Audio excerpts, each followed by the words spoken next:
인사드리겠습니다. 안녕하세요.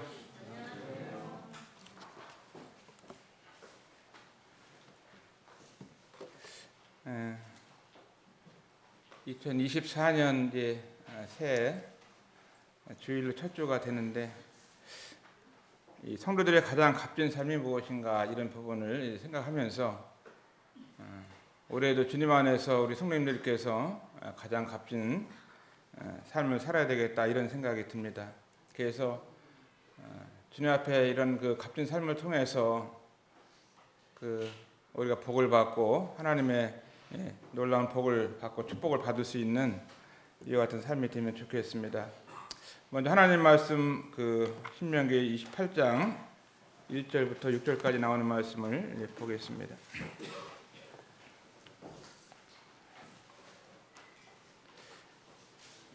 신명기 28장 1절부터 6절까지 읽겠습니다. 내가 네 하나님 여호와의 말씀을 삼가 듣고 내가 오늘날 네게 명하는 그 모든 명령을 지켜 행하면 네 하나님 여호와께서 너를 세계 모든 민족 위에 뛰어나게 하실 것이라. 네가 네 하나님 여호와의 말씀을 순종하면 이 모든 복이 네게 임하며 네게 미치리니 성읍에서도 복을 받고 들에서도 복을 받을 것이며 네 몸의 소생과 네 토지의 소산과 네 짐승의 새끼와 우양의 새끼가 복을 받을 것이며 네 강주리와 떡반죽 그릇이 복을 받을 것이며 네가 들어와도 복을 받고 나가도 복을 받을 것이니라. 이 말씀이 우리 성도님들에게 이 새해에 하나님의 복을 받는 이와 같은 삶이 되기를 바라는 마음이 있습니다. 이스라엘 민족들에게 하나님께서 어떻게 하면 복을 받게 되는지를 말씀해 주셨습니다. 오늘날 우리 성도님들에게도 동일하게 하나님의 복을 받는 것이 어떤 삶을 살아야 복을 받는지 원리를 동일하게 말씀해 주고 있다고 생각하고 있습니다. 여기 보면 1절에 나오는 말씀처럼 모든 명령을 지켜 행하면 이렇게 주님께서 말씀하고 계십니다.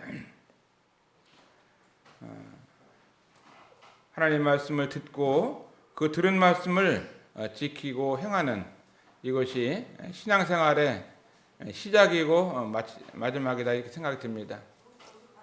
말씀만 듣고 끝나는 것이 아니라 들은 말씀을 우리가 이제 순종하고 또 지키는 것이 또 중요하고, 그래서 이 모든 복이 내게 미친다.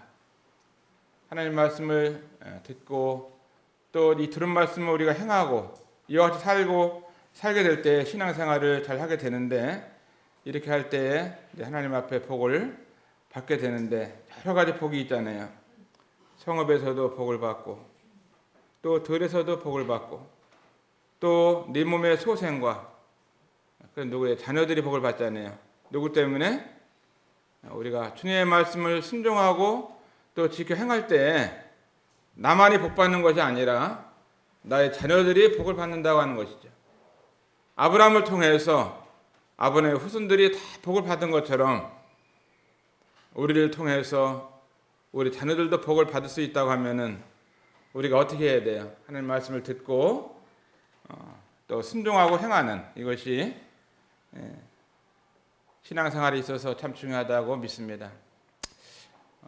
지난 월요일 날 저희 장모님 90회 생신이었어요.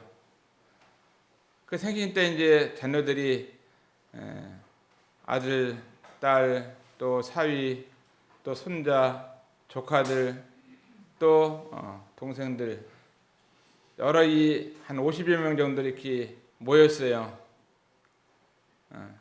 여러분들이 이제 유튜브에도 올라갔는데 안산 동북에 문양분 이렇게 허경옥자매님 어머니 문양분 치면은 나와요. 어떻게 인생을 90년 동안 살아왔는지, 또 자녀들이 90회 생신되었을 때 어머니를 위해서 감사하다고 절도 하고 또 찬송도 부르고 무용도 하고 또 세배하면서 또 90회 생신 용돈도 드리고 하면서 우리 어머니께서 일주일 전에 굉장히 기분이 좋으셨을 것 같아요.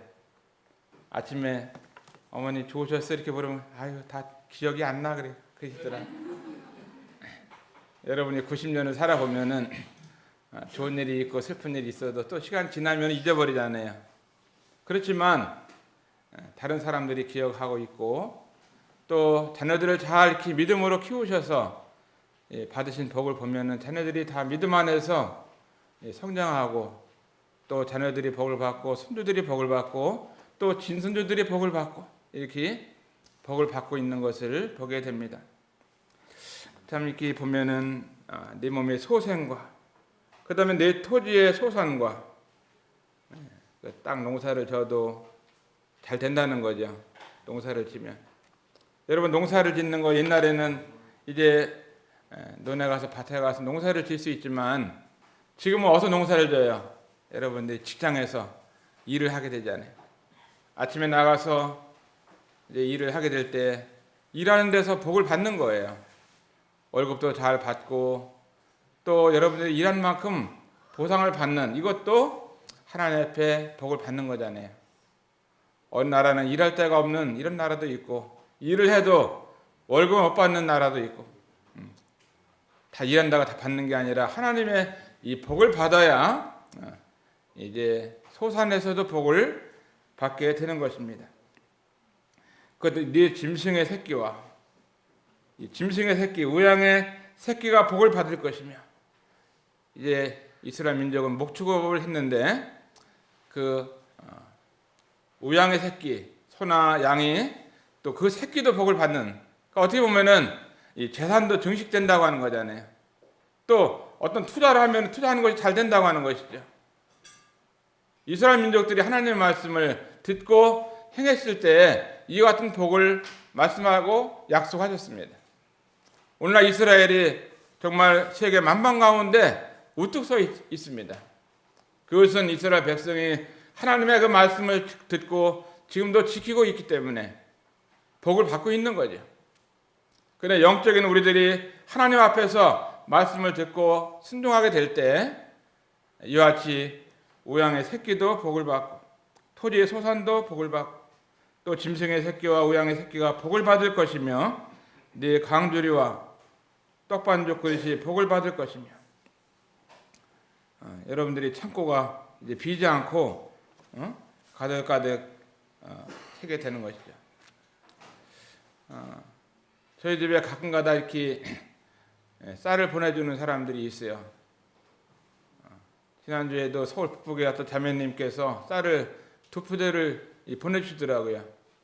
그 집에도 쌀이 있기 때문에 그 쌀을 뭐 집에 갖다 놓고서 계속 있으면 상하잖아요. 그래서 교회에서 애탄할 때 먹을 수 있기 때문에 집에서 남는 쌀은 교회로 갖다 놓고 하는데 하나님의 그 은혜 가운데 이렇게 먹을 것을 주시니까 얼마나 감사한지 하나님께서 여러분들의 하는 일에 복을 주셔서 참 부족하지 않도록 하시는 여러분이 갖고 있는 통장이 맨날 마이너스라고 그러면 기분이 좋겠어요? 또 통장을 보면은 맨날 잔액 0원이요. 돈이 없어요. 쓰려고 그러면은 뭐 카드 좀 쓰려면 마이너스 더 이상 쓸 수도 없고 그럼 얼마나 힘들어요. 그러나 하나님의 말씀을 우리가 듣고 또 잘 지켜 행하게 될 때 하나님께서 이런 것들도 복을 주시는 것입니다.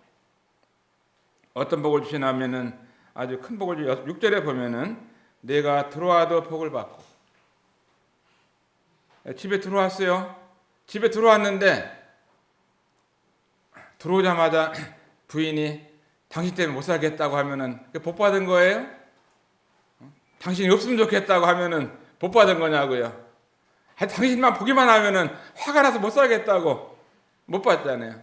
그런데 집에 딱 문 열고 들어오면은 당신 들어왔냐고 얼마나 수고했냐고 오늘 월급날인데 월급 받으셨냐고 월급 봉투 딱 주면은 아유 당신 때문에 내가 얼마나 좋은지 당신 아니면 우리 집 다 식구들 굶어 죽을 텐데 오늘도 월급 봉투를 가져오셔서 감사하다고. 어떤 집에는 월급 봉투만 가져오면은 발 닦아주는 이런 부부도 있다고 그러더라고요. 수고했다고. 들어와도 복을 받고 또 나가도 복을 받고. 여러분들이 나가면 어디 나가겠어요? 보통 일하는 일터로 나가지 않겠어요?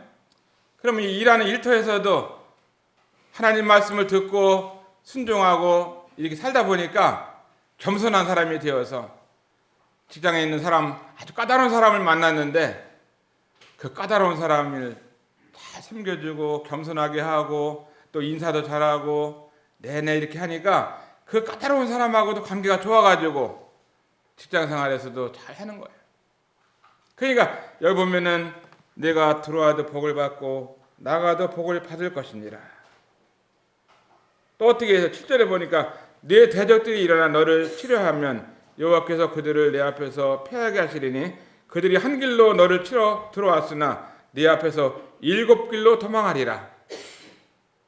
여러분들 치러 왔는데 적군이 치러 하고 원수가 치러 왔는데 그냥 그들이 망해가지고 왔다가 7길로 다른 데로 다 도망가는 거예요.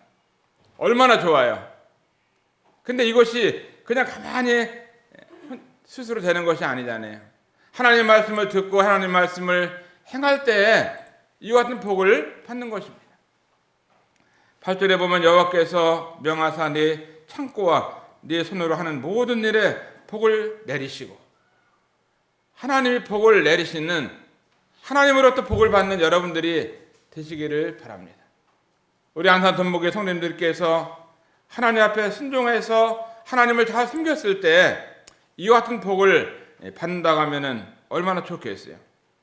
모든 일에 복을 내리시고 네 하나님 여호와께서 네게 주시는 땅에서 네게 복을 주실 것이며. 1절에 나오는 말씀이 전제 조건이 되는 거예요.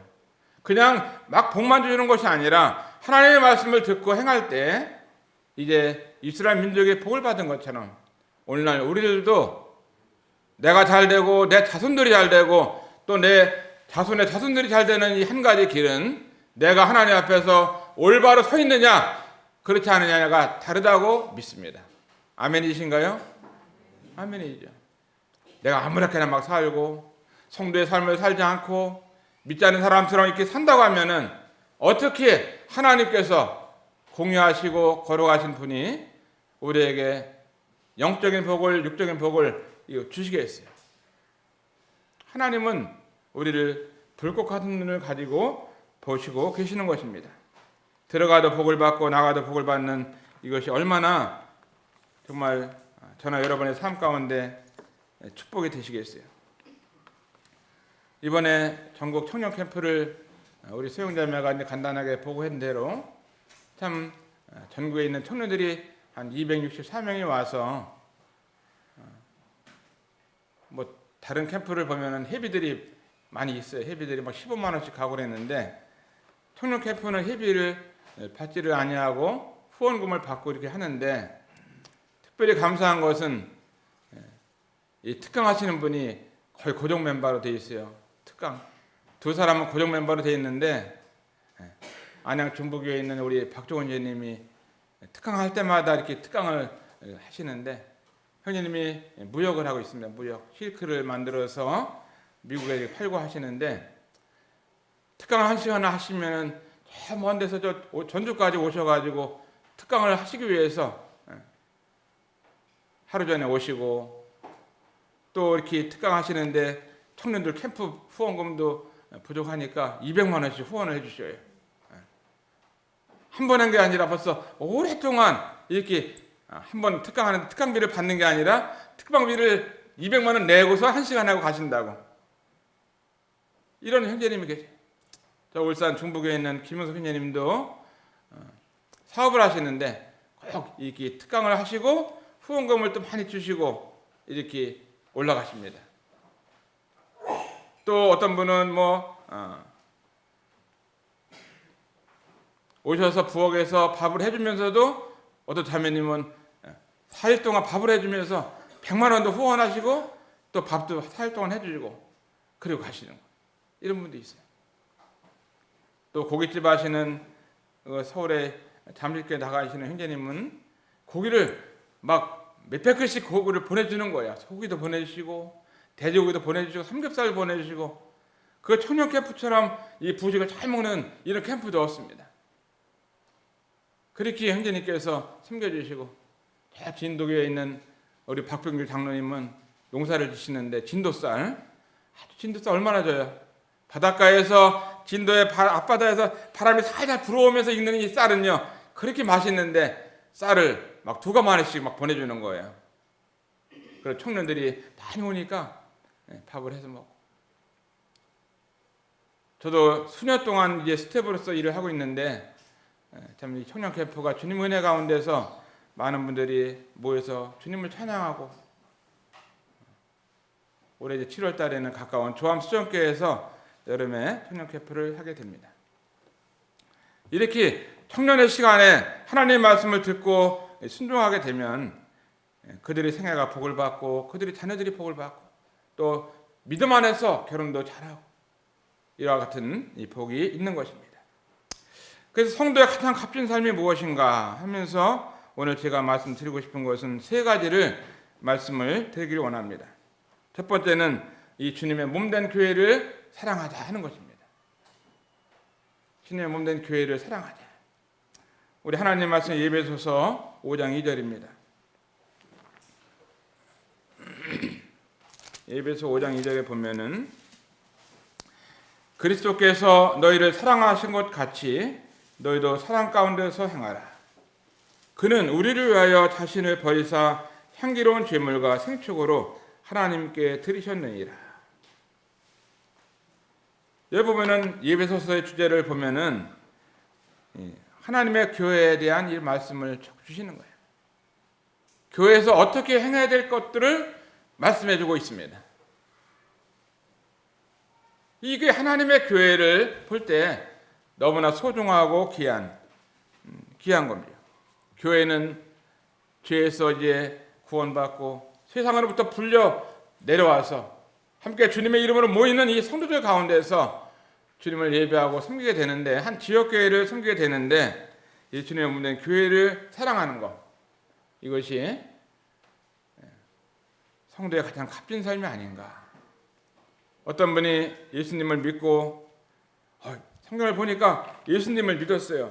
예수님이 내 죄를 위해 돌아가셨구나 깨달아가지고, 근데 성경 말씀을 보다 보니까 예수님 믿은 사람은 침례를 받아야 된다 하니까 이 사람이 그럼 나도 예수님 믿었는데 그럼 나도 침례 받아야 되겠구나 하고선 혼자 바닷가에 가가지고 내가 예수님 믿었으니까 성부와 성자 성령 이름으로 내가 침례를 받노라 하고 혼자 물속에 딱 들어갔다가 올라왔어요. 그런데 교회가 없잖아요. 교회가 어디 교회에서 섬겨야 되는지는 몰라요.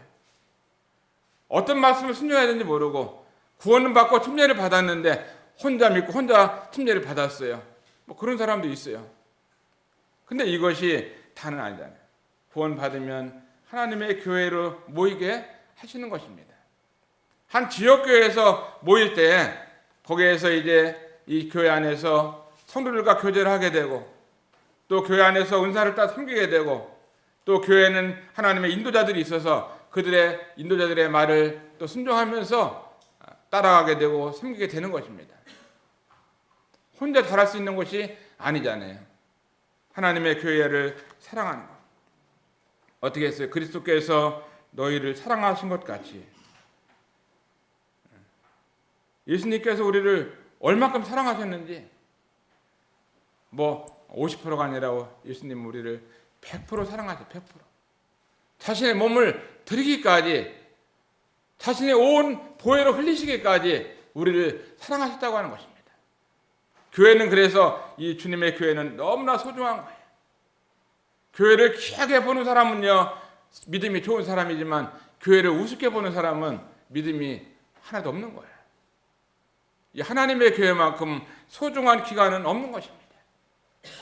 저도 가끔 가다가 이제 뭐 유튜브에서 여의도 국회의사당에서 하는 일들을 행하는 여러 가지 희한한 걸 보게 되면은 막 국회의원들이 300명 모여 있는데 싸우는 거예요. 나라를 위해 다 이렇게 정치할 수 있도록 해야 되는데 막 싸워요. 싸우는데 뭐 날마다 싸우는 것 같아. 날마다 서로 뭐 이렇게 싸우더라고. 그런데 이 싸우지 않는 데가 있다면은 이 안산 동북에 얼마나 좋아요.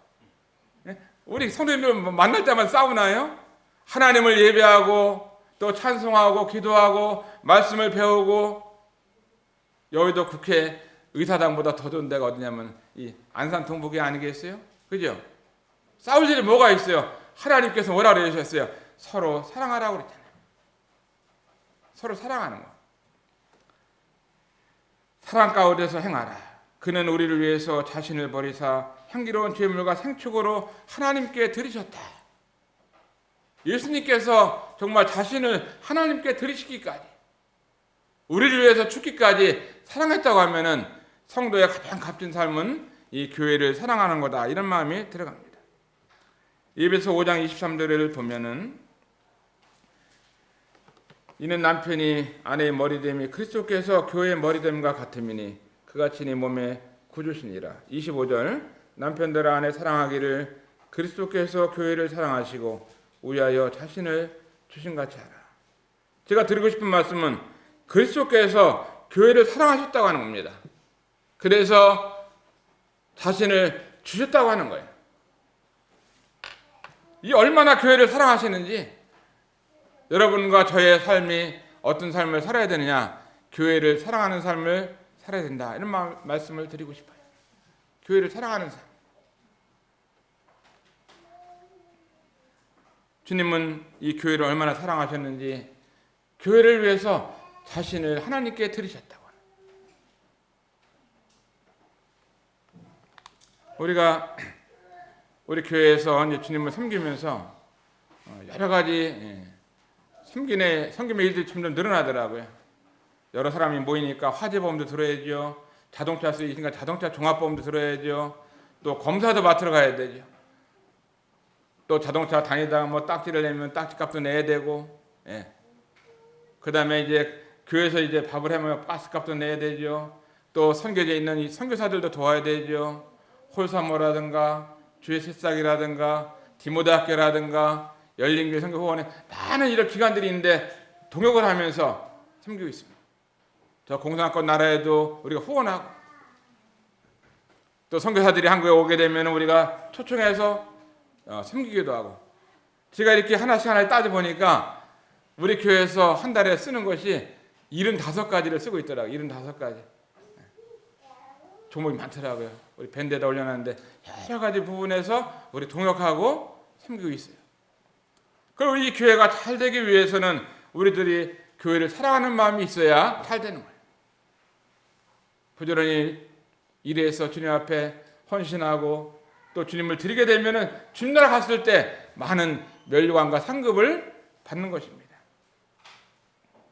이 교회를 사랑하는 것이 얼마나 중요한지, 그 새해에는 우리 성도들이 가장 값진 삶을 살아야 되는데 주님 없는 교회를 사랑하자, 이런 말씀을 드리고 싶습니다. 이 말씀을 드리면서 제가 이 찬송가가 생각나더라고요. 사랑하는 주님 앞에 이제 새 찬송가 보면은 이 찬송이 있는데, 사랑하는 주님 앞에 형제자매 한 자리에 크신 은혜 생각하며 즐거운 찬송 부르네. 내 주 예수 본을 받아 모든 사람 내 몸같이 환난 근심 의로하고 진심으로 사랑하세. 제가 1절만 불러보겠습니다. 사랑하는 주님 앞에 형제자매 한 자리에 크신 은혜 생각하며 즐거운 찬송 부르네. 내 주 예수 본을 받아 모든 사람 내 몸같이 환난 근심 위로하고 진심으로 사랑하세. 네, 감사합니다. 그 다음에 두 번째 드리고 싶은 말씀은 우리가 복음을 증거하고 복음에 동역하자 이런 말씀을 드리고 싶습니다. 사도행전 1장 8절을 보면은 오직 성령이 너에게 임하시면 너희가 권능을 받고 예루살렘과 온 유대와 사마리아와 땅끝까지 이르러 내 증인이 되리라 하시니라. 이 성령님이 우리에게 임했습니다. 그래서 이제 이 성령님의 능력을 받고 예루살렘과 내가 살고 있는 이 지역과 온 유대와 내가 살고 있는 이 지역과 또 사마리아와 땅끝까지 세계 선교. 이제 큰 운동에다가 돌을 딱 던지면은 이 물결이 그 원형에 점점 퍼져나가잖아요. 마찬가지로 먼저 예수님을 믿고 난 다음에는 내 가족들에게 복음을 전하게 되잖아요. 사랑하는 내 부모님이 내 가족들이 예수님을 믿지 아니하면 영원한 이 지옥에 들어가기 때문에 이 죄로 말미암아 불타는 지옥에 들어가기 때문에 사랑하는 가족들이 생각나잖아요. 그래서 부모 형제들에게 복음을 전하잖아요. 믿지 않는 가족이 있는데도 가만히 있다고 하면은 이것이 하나님 믿는 사람의 자세는 아니잖아요. 어린 사랑하는 자녀들이 여기 불이 났는데 불난 대로 막 들어간다고 하면은 가만히 보는 부모님이 있겠어요? 거기 들어가면은 큰 사고를 당하는데 어떻게 해야겠어요? 이제 우리는 이 복음을 증거하고 복음 전하는 일에 있어서 동역하는 이와 같은 우리 성도들이 되어야 됩니다. 이제 한 달 지나게 되면은 외국인 전도 캠프가 있잖아요. 이런 전도 캠프 이때도 우리가 여러 가지로 봉사할 수 있는 부분이 있는 겁니다. 저는 이제 동티모르에서 예배당을 짓는 이 박보조 선교사를 보면서 5번째 예배당을 짓고 있는데 그 어린아이들이 예배당을 짓더라고요. 너무나 수고하면서 고생하면서 참 선교하시는 이와 같은 선교사님들이 많이 있습니다. 또 동탄교회에서 노인들 전도하는 이런 팀들도 보면은 많은 수고를 매주마다 토요일 아침마다 와서 수고하고 또 이번에 남아프리카 공항에서 우리에게 오시는 박수민 선교사를 보면은 권총에 맞아갖고 2번째 죽을 뻔했잖아요. 쫓아와가지고 막 고속도로 막 가는데 이 강도들이 그냥 차를 앞에다 대놓고 못 도망가게 해가지고 어떻게 해요? 근데 뒤로 빠꾸 해갖고 막 도망갔는데 총 맞지 않고 살아났잖아요. 이와 같은 선교사들을 보고 격려하고 위로하는 거, 통역하는 거 이것이 굉장히 중요한 일입니다. 로마서 1장 15절에 보면은 그러므로 나는 할 수 있는 대로 로마에 있는 너에게도 복음 전하기를 원하노라. 사도 바울의 삶 가운데는 복음 전하는 이와 같은 삶을 살기를 원했다고 하는 겁니다. 로마서 1장 15절에도 보면은 그러므로 나는 할 수 있는 대로 로마에 있는 너에게도 복음 전하기를 원하노라. 16절 내가 복음을 부끄러워하지 아니하노니 복음은 모든 믿는 자에게 구원을 주시는 하나님의 능력이 됩니다. 첫째는 유대인에게요 또한 헬라인에게로다. 복음을 부끄러워하지 않는 삶, 복음을 전하는 것을 두려워하지 않고 복음을 부끄러워하면 안 되잖아요. 주님은 우리에게 복음을 전해주기 위해서 자신이 죽기까지 우리를 사랑하신 것이죠. 빌립보서 1장 5절에 보면 첫날부터 이제까지 복음에서 너희가 교제했다고 말씀하고 있습니다. 빌립보 1장 27절에 보면 오직 너희는 그리스도 복음에 합당하게 생활하라.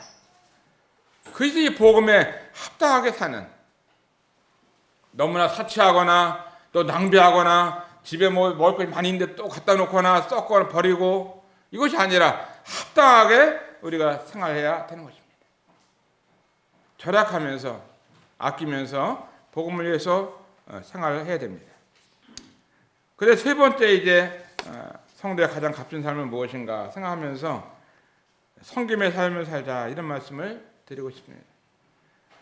마가복음 10장 45절에 보면은 인자에 온 것은 섬김을 받으려 함이 아니라 오히려 섬기려 하고 자기 목숨을 많은 사람의 대속물로 주게 하기 위해서 우리 주님이 이 땅에 오셨어요. 섬기시기 위해서 오셨어요. 그 어떻게 하셨냐? 우리 주님이 요한복음 13장 5절에 보면은 이에 대에 물을 담아 제자들의 발을 씻기시고 그 두르신 수건으로 씻기기를 시작하여 13장 14절에 보면은 내가 주와 또는 선생이 되어 너희 발을 씻겼으니 너희도 서로 발을 씻기는 것이 옳으니라. 15절에도 보면은 내가 너희에게 행한 것 같이 너희도 행하게 하려 하여 본을 보였노라.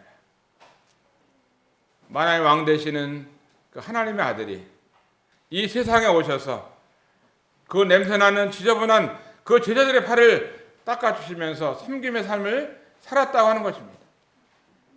그리고 주님이 유월절 앞에 드시고 사랑하는 제자들의 발을 닦아주시고 수건으로 닦아주시고 주님 뭐라 하셨어요? 내가 너희 선생이 되어서 너희 발을 씻겼으니 너희도 바로 서로 발을 씻기는 것이 옳다 말씀하셨습니다. 본을 보였다고 말씀하고 있는 것입니다. 오늘 제가 말씀을 세 가지 말씀드렸는데 성도의 가장 값진 삶이 무엇인가? 주님의 몸된 이 교회를 사랑하자. 또 한 가지는 우리 주님의 복음을 증거하고 복음에 동역하자 하는 말씀을 드렸습니다. 또 한 가지는 섬김의 삶을 살자고 하는 것입니다. 정말 주님을 닮은 사람은 섬김의 삶을 사는 사람들이죠.